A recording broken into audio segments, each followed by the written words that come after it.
Yes, alright. Awo nyine betugenda okubanga tutandikira. Embeera yeeyo ebadde ku kitebe ekya National Unity Platform tetumanyi intabwe kwevudde gwe mukwano gwange ali yampuliriza.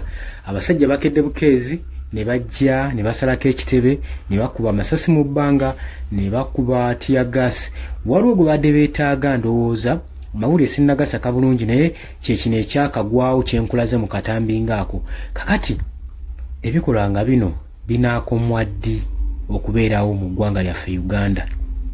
Ebikolwa nga bino ebyekko ebyokutuntuza ebyokulaga amaanyi agayitiridde ebitongole ebikuumaddembe bino bi security agency zengamba bandi badde babikolera reforms ne babisalako ku maanyi n'engeri gye balina okukozesaamu ebisi mu public.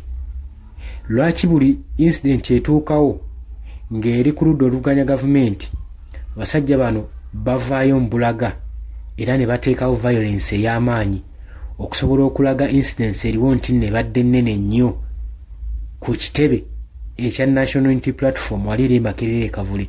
Bino naye bibadde naye nga si gwe mulundi ogusoose poliisi okuraidinga ekitebe kino ekya National Unity Platform enfunda eziwerako mwaka guno yakakikolamu enfunda kyenkana ng'esatu ng'ejja ne raidinga ne baako byewamba ne babaako bye baplantingamu okusobola okulaba nga basigamu obujulizi mu kibiina kino mu kitebe kya National Unity Platform. Wabula kibasinze nnyo okweraliikirira abakulembeze b'ekibiina kya National Unity Platform okuva Parliament yayisa etteeka lino erya UPDF Amendment Bill bajze ebitongole ebikuumadde mu security agencies zeewaana nga zigenda mu maaso n'okusonga olunwe ku kitebe kino ng'era bwandibaawe ekkobaana ery'okukyetegekera osobola okulaba nga bakyakyuzinga bakirumiriza okuba nga kitereka military equipments era ebbanga lyo essaawa yonna w'olaba nga waliwo equipments eziplantingiddwa oba omusango ogugguluddwako ku kibiina ekya National Unity Platform. Jjukira Muhoozi Kainerugaba gye bivuddeko yavuddeyo n'agamba nti kino si political party nga mmwe mulowooza kyokka abula nuupu branch ya kabinja kaba ADF aboperatingira mu Uganda era nga omukulembeze waakyo Robert Kyagulanyi Ssentamu Ssaabayeekera Mulamba era ng'agamba tumanyidde ddala nnyo ne branches balina outside Uganda mba neighboring countries gye bagenda mu maaso n'okutrainingira abayeekera baabwe bano.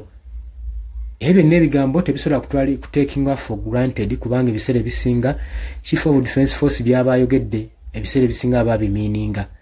Kakati incident yali wano Jjuze Munyonyo bomu yabwatuka era omusango walaba nga Muhoozi Kainerugaba avaayo ku mukutu gwe gwa social media ng'akirumiriza ku ba National Unity Platform ng'agamba nti wabula muli batiitiizi nnyo mutandise okutagetinga ba civilian abatalina kye bamanyi naye bino byonna tetumanyi nsonga lwaki abyogera abula kali kabonero akalinga akalaga nti oba oli awo amanyi ku kya bomu eno ekyali kigenda mu maaso. Ebintu bwe bityo bize bitambula mu ggwanga Uganda naddala ku ludda oluli ku opposition oluvuganya Mwami Yoweri Kaguta Museveni okubanga amagye go geesulayo gannaggamba agalina okubeera Newton nga gaprovidinga service bwenkanyi ekyo tekiriiwo mu ggwanga Uganda. Ne twebuuza demokrasiya mu ggwanga ali luddawa era yalinyirirwa ate okutuuka ku ssa lino saako n'okubanga ne constitution rights tezikyakola.